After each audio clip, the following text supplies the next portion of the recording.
So the New South Wales government has detailed its roadmap out of lockdown. Stay-at-home orders will be lifted for fully immunised people the Monday after the state reaches a 70% double vaccination target. So here are the key points.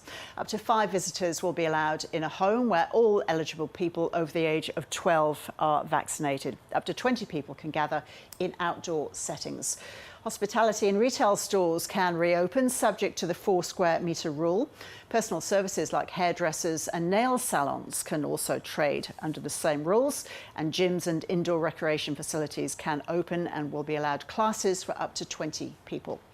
Up to 5,000 people will be permitted in stadiums, racecourses, theme parks and zoos. Cinemas, theatres, music halls, museums and galleries will be allowed up to 75% fixed seated capacity. And up to 50 guests can attend weddings, and dancing will be allowed. The same number can attend funerals, and while church services can resume, singing won't be permitted. And domestic travel will be back, with caravan parks and camping grounds once again welcoming visitors.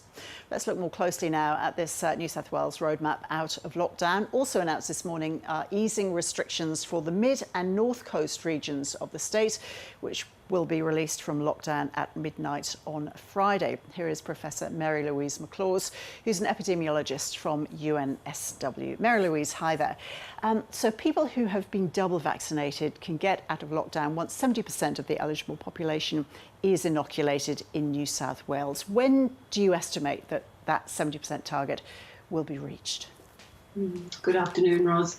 Well, look, just looking at how fast people are getting vaccinated, and it seems to be at a steady and growing pace, which is great news. But I estimate that at the moment, 43% of all adults 16 years and over in New South Wales have been double vaccinated. So at the rate that the vaccine uptake has been occurring, we're likely to get to about 50% next week, this time next week, and therefore we're not likely to get to 70% until potentially the first or second week of October. Now, that sounds great, sounds really fast, but let me remind you, Ros, that there's one problem with this. That means that 1 in 2 people in the total community will be at risk and will be unprotected. But the ones that I'm really concerned about are the drivers of COVID, and that's the 16 to 39 years of age. And they won't get to 70% for quite some time, because by the time the 16 years and over get to 70%, I estimate that the under 40s will only get to 50%. So what's going to happen then once that official 70% target has been reached, restrictions are loosened? What's going to be the impact on the spread of COVID, do you estimate?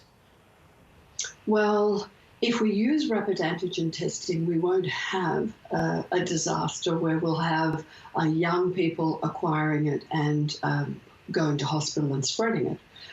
What we do need to do is to start institutionalising rapid antigen testing, for example, really important people in the community, such as truck drivers who deliver outside of the and around the Greater Sydney area, and make sure that they are negative. These tests can be done every day or every second day, and they're very good at identifying you at that contagious level, because they're often under 40 years of age and they're young.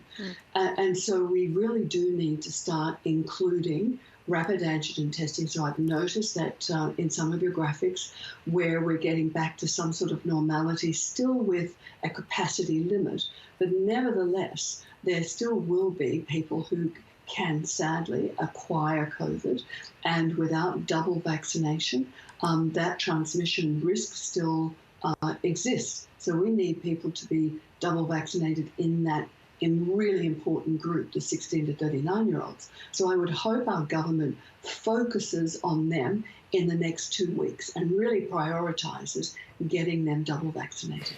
So is this announcement of the roadmap, will that encourage people who've been reluctant thus far to get the vaccine to book an appointment? Does it dangle enough of a carrot to get people to roll up their sleeves? Look, I think some of this roadmap is great news, and it's fantastic that the government understands that people are tired. They're lockdown tired. They're not cooperative, and they're certainly not vaccine hesitant. One of the really important issues about the vaccine uptake that the government keeps reminding us is a lack of accessibility to getting vaccines into New South Wales. So, I mean, if you have a look at how many people wait for hours for their vaccine appointment, it's really very heartwarming to see that they desperately want it. So I think that our government's going to have to work very hard at getting more vaccine into New South Wales so we can get that rate up fast, particularly in that young group. All right, so as vaccination rates rise, Mary-Louise, the goal is to keep hospitalisation rates down and to avoid future lockdowns. Will we get to a situation where lockdowns just aren't necessary? I think we will. It's very pleasing to see that the government's talking about one case of Delta is one case too many. Back in mid-June, I called for a lockdown, and I don't think it was fully appreciated how nasty Delta is in its infectivity. So one case too many, ring fence an area, and that's not a bad idea.